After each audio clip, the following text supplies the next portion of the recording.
Olá, começa agora mais um Conexão Legislativa, hoje com uma programação especial do combate ao novo coronavírus. Eu converso agora com a doutora Mariana Trazi, que é secretária de Saúde de Peruíbe. Vamos falar do atual cenário do município nesse período de pandemia. Doutora, bem-vinda, muito obrigada pela sua disponibilidade em conversar conosco. Olá, tudo bem, Caterine? Obrigada a você a oportunidade. É um prazer poder contar um pouquinho das nossas ações e discutir a saúde do município.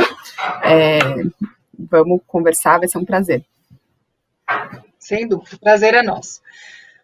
Bom, doutora, eu queria começar essa entrevista falando um pouquinho do começo, né? Do começo aí da pandemia. A gente, aqui do estado de São Paulo, estamos então há 96 dias, né, em quarentena, há um tempo aí considerável, meses então, né, em que nós estamos seguindo essas medidas de isolamento, e a gente sabe que muita coisa aconteceu nesse tempo. Eu queria começar essa entrevista entendendo um pouquinho de quais foram as principais medidas que Peruíbe, então, tomou logo no início da pandemia, né, com o surgimento, então, dos casos de infectados. Como que foi a reação aí por parte do poder público, por parte da própria Secretaria de Saúde? Quer dizer, como que foi essa reação e essas primeiras medidas? Então, nós tivemos nossas ações todas norteadas por um grupo, né, envolvendo os prefeitos, os secretários, infectologistas da Baixada Santista.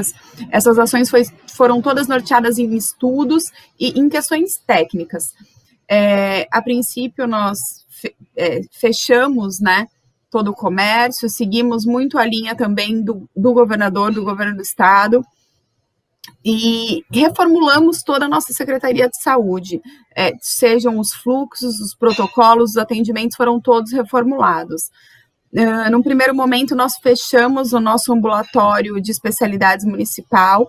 Como ele fica num prédio anexo à UPA, nós ampliamos o atendimento da unidade de pronto atendimento com novos fluxos, e a gente fez tudo de maneira ampliada e dobrada, sempre um espaço COVID e não COVID, para evitar realmente infecção cruzada, né, para a gente não cruzar os fluxos. Então, a gente conseguiu fazer isso aqui no nosso município. Foi um fluxo visto com bons olhos pela vigilância do Estado, pela vigilância local, pelo CREMESP e pelo COREM. Todos vieram avaliar o nosso fluxo e foi muito bem falado. Inclusive, eles levaram o nosso fluxo como exemplo.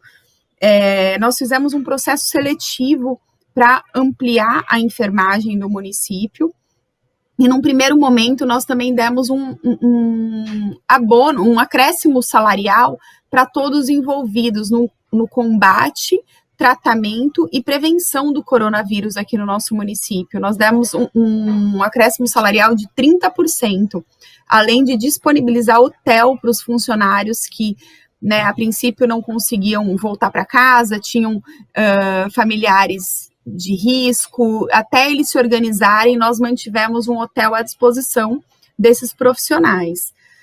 Nós abrimos uma central de atendimento COVID, e para diminuir o fluxo na nossa farmácia central e nas farmácias, nós fizemos uma central de telefone para todos os pacientes que usam medicamento controlado não precisar ir no postinho pedir a receita. Então eles ligavam nessa central, nós levantávamos o prontuário e entregávamos o remédio, seja por via oral ou intramuscular, em casa. Nós estamos fazendo esses remédios em casa até hoje. A gente esteve esse tempo todo com leito de UPA disponível, os leitos de UTI saindo rapidamente, nunca estiveram na nossa unidade por mais de 24 horas. Então eu percebo que a gente está saindo dessa de maneira, saindo não, né? Ainda estamos em meio à pandemia, mas estamos conseguindo levá-la controlando a situação e que a população não colha tanto os frutos de maneira caótica. Sim, doutora, a senhora está apontando então as ações, né, do município nesse primeiro momento. Quer dizer, a gente muito se fala hoje que o epicentro da pandemia, na verdade, são as capitais e as regiões metropolitanas. Inclusive, muitos profissionais aí da área da saúde apontam que a crise ainda vai chegar com uma força maior no litoral e no interior. Quer dizer, são projeções, né? São muitas projeções e as coisas mudam muito. A gente pensava, por exemplo, que o pico da pandemia seria no final de abril, começo de maio, mas aí chegou maio, o número continuou subindo. Então as projeções já mudaram. Não, o pico da pandemia vai ser junho, julho e agosto. Quer dizer, são muitas as projeções. E existe essa consideração de que o litoral ainda vai passar por um momento mais crítico. Quer dizer, você acha que com essas medidas que foram prontamente tomadas pelo município, podem evitar, de alguma forma, uma crise maior aí na Baixada Santista, mais especificamente em Peruíbe, doutora? Como que a senhora vê o avanço disso, né? Essas ações foram tomadas no primeiro momento, né, em março. Quando nós entramos na faixa laranja, houve uma flexibilização, que aí nós já tivemos que reaver algumas dessas situações, e eu sempre, quando eu conversei com a equipe, conversei muito com eles, assim, a gente tem que se readequar, livre de qualquer julgamento, porque a gente percebe que tem pessoas que realmente dependem desse retorno, dependem dessa mudança, né, de faixa. Junto disso, nós temos também que foi feito na Baixada, que é o estudo Epicobs, que mostra que foi um estudo feito em 4 etapas, que mostra que essa etapa de 3 a 4 não é a nossa etapa pior, o que me traz um certo alívio, né? Pensando que nós já passamos por um momento mais crescente e que hoje a gente nota que a nossa curva aqui está estável. A de Peruíbe está estável, a gente tem esse gráfico, não tem aumentado e nem isso me traz alívio. Nós também montamos aqui na nossa cidade um hospital campanha para o primeiro momento, né? De planejamento, nós preferimos pecar por excesso, né?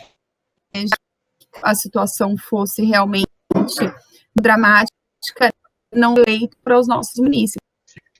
Nós estruturamos um hospital campanha com 15 leitos de enfermaria, 6 leitos de UTI, que graças a Deus nós não precisamos abrir até esse momento, e eu espero não precisar. Quando entrou a fase de flexibilização, eu percebo que tudo mudou muito aqui em Peruíbe. A gente tem visto como cheio, fila nas lojas, muitas pessoas sem máscara na rua, anos de dentro do carro, mamãe, as pessoas estão sem máscara. Então, eu estou percebendo que há uma confusão, inflexibilidade com o fim da pandemia, né?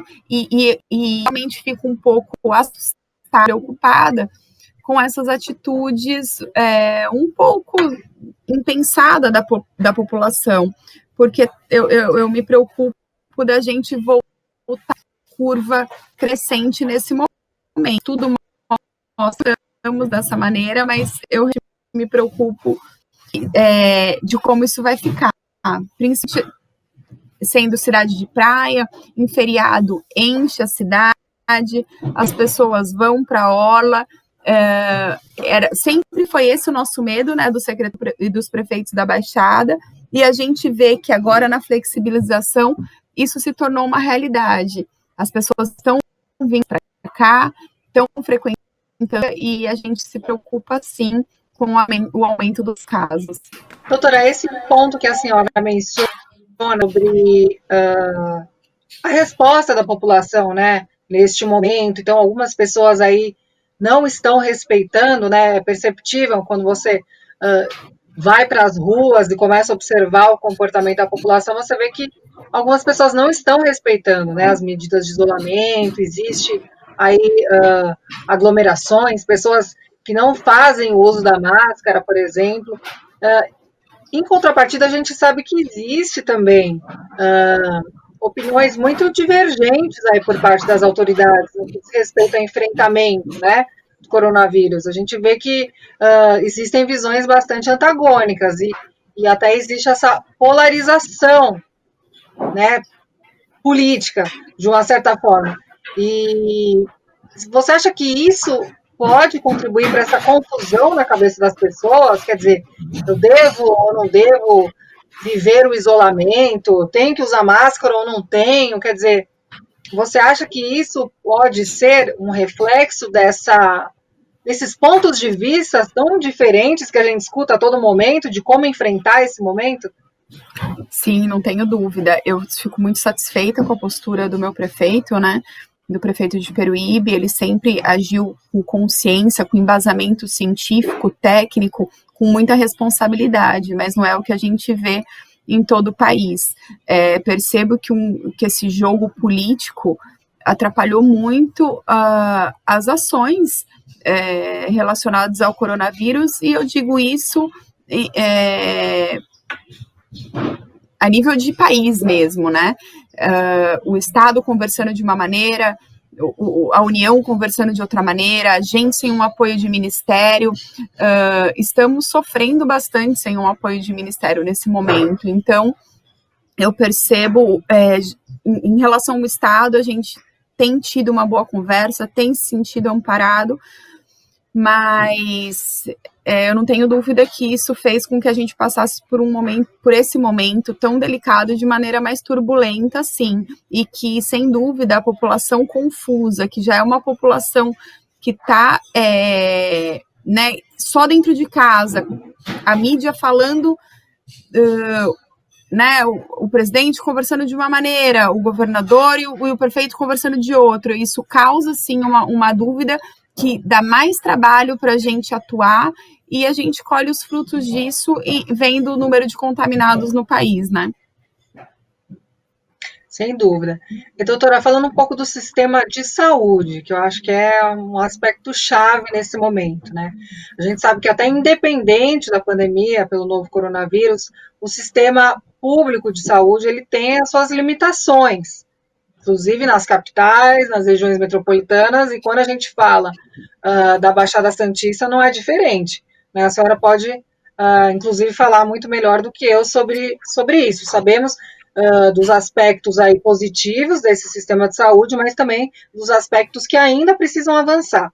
E aí, num momento como esse de crise, né, existe essa preocupação aí com esse sistema, que ele precisa ser um sistema forte para atender essas demandas todas. Então, existe essa preocupação naturalmente. Como que o sistema de saúde, você até mencionou esse hospital de campanha, achei bem interessante essa medida aí por parte de Peruíbe, porque muito se fala que quando a crise chegar no litoral e no interior, muitos pacientes, então, dessas regiões vão precisar vir para os hospitais de campanhas aqui da capital, né? Então, assim, se nessas regiões tiver a possibilidade de ter uma infraestrutura melhor com esses hospitais de campanha, melhor ainda. A pessoa não precisa se deslocar, ter esse trabalho com essa logística num momento como esse, né? A senhora acha, então, que o sistema aí de saúde tem se organizado, ele é suficientemente consistente nesse momento, até se a gente viver, de repente, uma segunda onda de contaminação, que a gente tem falado sobre isso? Quer dizer, a gente tem condição de enfrentar esse sistema, ele é forte para isso?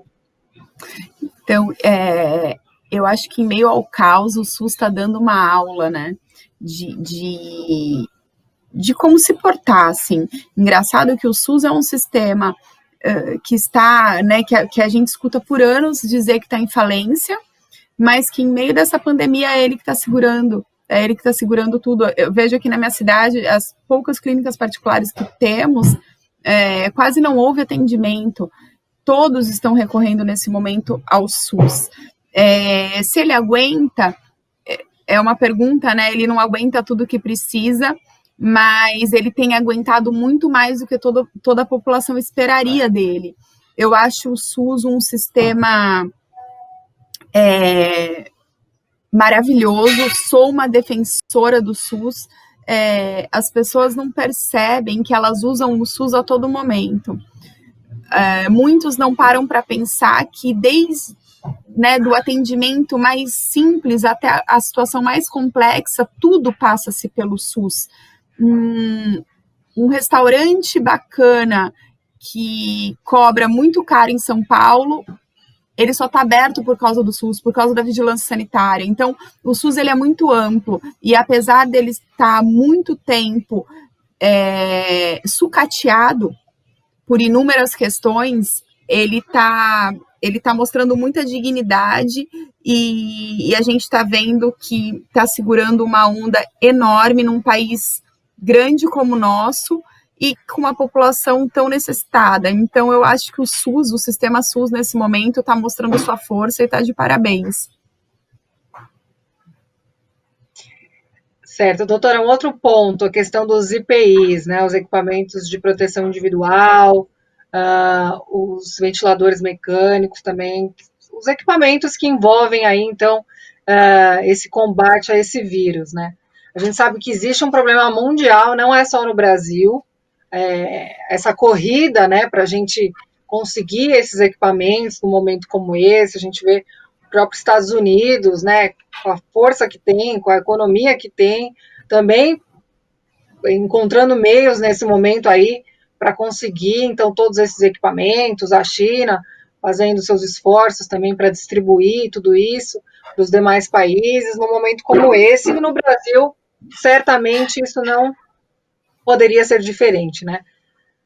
Quando a gente fala, então, da Baixada e falando de Peruíbe especificamente, como que está o abastecimento, então, aí do município, quando a gente fala desses equipamentos todos, quer dizer, esses recursos têm chegado aí ao município, ou existe ainda um aspecto de que esses equipamentos, às vezes, acabam ficando mais concentrados em determinadas regiões, até principalmente nas capitais, aí por serem um epicentro, existe essa igualdade nesse sentido, na distribuição desses equipamentos?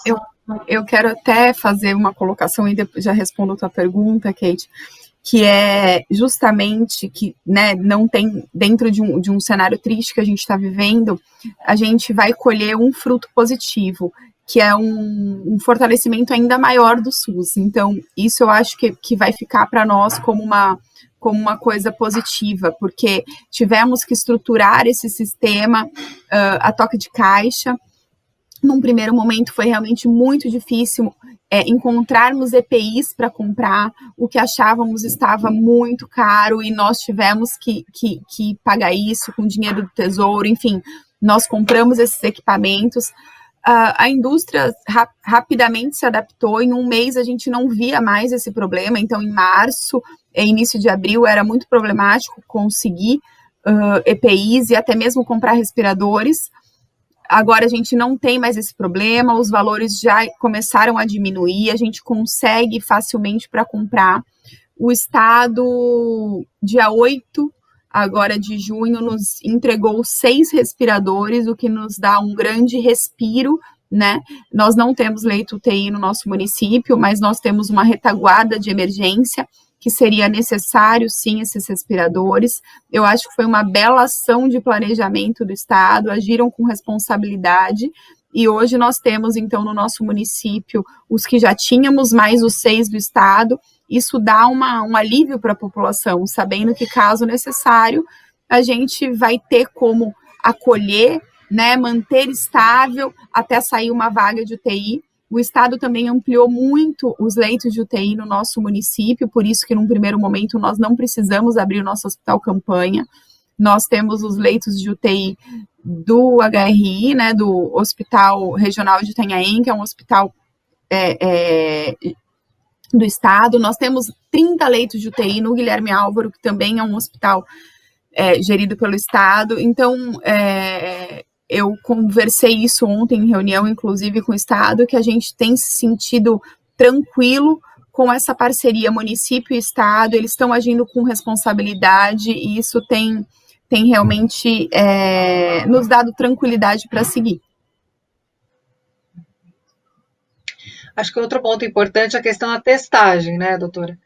Porque a partir do momento que você consegue testar, dar o teste, né, fornecer esse teste para a população, você consegue entender como que o vírus está transitando e como que a coisa está evoluindo, e aí, em cima disso, você consegue fazer um mapeamento e direcionar uma estratégia, né, no combate a esse vírus. Esse é um outro aspecto também que é uma preocupação mundial, porque a gente sabe que não tem teste para todo mundo, existe uma corrida aí grande nesse sentido também, e a gente sabe que quando você compara o Brasil com outros países, ainda nosso número de testes ainda, de testagem na população ainda é bem inferior. Como que tem sido esse ponto aí no município? Nosso município comprou teste rápido, mesmo no início, foi até um primeiro lote. Nós ainda não tínhamos recebido da União nem do Estado, então nós compramos esse teste rápido e começamos montamos um protocolo local para poder testar o maior número de pessoas que pudéssemos, né? Num segundo momento, assim que possível, que encontramos para comprar no mercado, também compramos o teste SWAB, que é o teste de PCR. Então, nós não temos uma testagem ampliada para toda a população, mas quem vai à nossa unidade de pronto atendimento com sintomas gripais, se for paciente obeso, né, com IMC maior que 30, se for um paciente idoso ou um paciente crônico e estiver entre o terceiro ou o 8º dia de sintomas, vai colher o SWAB. Se tiver a partir do 8º dia de sintomas, colhe o teste rápido. O paciente que procurou a nossa unidade e é um paciente sem comorbidade, que não é idoso, ele também vai ser testado. Ele vai ser testado com um teste rápido no final do isolamento domiciliar. Então, a nossa vigilância acompanha esse paciente, ele fica em casa, a gente tem os médicos na nossa vigilância ligando e acompanhando esse paciente, e assim que termina os 14 dias de isolamento domiciliar, ele também é testado. Então, nós estamos testando todos os pacientes notificados no nosso município. Que bom. Doutora, quando a gente fala da população mais vulnerável, né, na população que vive, então, nas comunidades, e não só nas comunidades, pessoas que vivem nas ruas mesmo, né, a gente sabe que a desigualdade, ela é uma marca muito forte aqui no nosso país e nos municípios que compõem aí, inclusive, o estado de São Paulo. O que tem sido feito, né? Quais são as medidas que a Secretaria de Saúde de Peruíbe tem proposto nesse sentido, até no sentido de conscientização nesse momento, né? Porque mesmo com todas as informações que circulam pelos meios de comunicação, redes sociais, a população tem dúvida ainda, né? Nem todo mundo sabe de tudo que está acontecendo exatamente. Então, assim, essa conscientização, né, da importância, então, das medidas de isolamento, de higiene, e até o próprio acesso, né, ao álcool em gel. A gente sabe que nem todo mundo tem acesso ao saneamento básico. O que a Secretaria propõe, pensando nessa população especificamente? Quem cuida mais de perto dessa população é a Secretaria de Assistência Social. Eles fizeram um trabalho importante de distribuição de alimentos, materiais de higiene, seja máscara, álcool, para as famílias vulneráveis, cesta básica. Então, esse trabalho todo foi feito pela Secretaria de Assistência. Eles distribuíram muitas cestas básicas, todos os alunos que fazem parte da rede de educação municipal, todos, 100% receberam uma cesta básica também para subsidiar suas famílias, já que a gente sabe, né, que muitos desses usam a escola para se alimentar, tem alimentação mais rica na escola, então foi distribuído também essas cestas básicas. A Secretaria de Saúde tem uma parceria com a Secretaria de Assistência Social, sempre que eles precisam, que eles entendem que alguém em vulnerabilidade precisa dos nossos atendimentos, dos nossos trabalhos, eles entram em contato, que a gente acolhe esse paciente, mas não somos nós que atuamos diretamente com eles. Certo. E, doutora, falando um pouco sobre os recursos, né, ainda esse aspecto, é um momento que os municípios precisam, né, de recursos financeiros para enfrentar esse momento. A gente sabe que, naturalmente, por conta das medidas de isolamento, existe uma queda na arrecadação de impostos, principalmente aqui nos estados, né, que quando a gente fala de um dos principais impostos, o ICMS, por exemplo, que ele acaba sendo um recurso muito importante. E a gente sabe que os estados repassam, fazem os repasses desses recursos também para os municípios, né? E, naturalmente, é um momento que existe essa queda da receita municipal. Qual que é o principal desafio hoje de vocês nesse sentido, né? Quando a gente pensa em recursos financeiros? Nós tivemos uma queda da nossa arrecadação de mais de 70% no nosso município, foi um baque muito grande. Eu posso lhe dizer que nesse momento nós estamos fazendo um malabarismo. Os recursos que vêm do Estado e da União são insuficientes, claramente insuficientes, né? O pilar de sustentação do SUS, a gente enxerga que há muitos anos ele vem sido distorcido, né? O município normalmente arca com a menor parte dessa pirâmide e há muitos anos tem arcado com a maior parte, 70% do custeio da saúde hoje em dia está na mão do município. Vivendo essa pandemia, os recursos foram realocados para a saúde e a gente está agindo com o nosso fundo de emergência, as verbas que foram enviadas de emenda ainda não caíram, então a gente está fazendo realmente malabarismo para entender um segundo momento o que vai ser feito para o nosso futuro, né? A gente está agindo com os olhares todos voltados para a pandemia, para que a população seja acolhida, não falte nada, e a gente vai...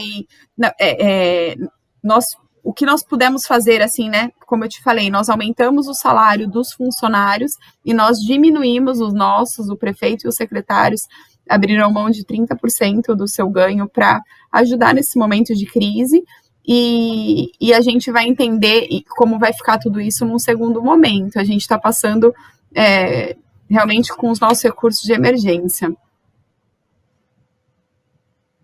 Tá certo, doutora. Nosso tempo é curto, já passou meia hora. Quero agradecer muito a sua participação aqui na Conexão Legislativa.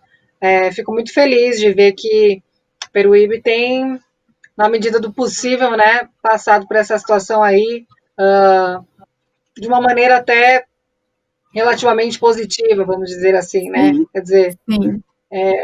Assim, eu senti pela entrevista um feedback positivo nesse sentido, né? As autoridades reagindo prontamente, tomando medidas, e isso é muito importante. Muito obrigada. Obrigada. Tchau, tchau. Tchau, tchau. Bom, o programa Conexão Legislativa fica por aqui. Muito obrigada pela sua importante audiência e até o nosso próximo encontro. Tchau, tchau.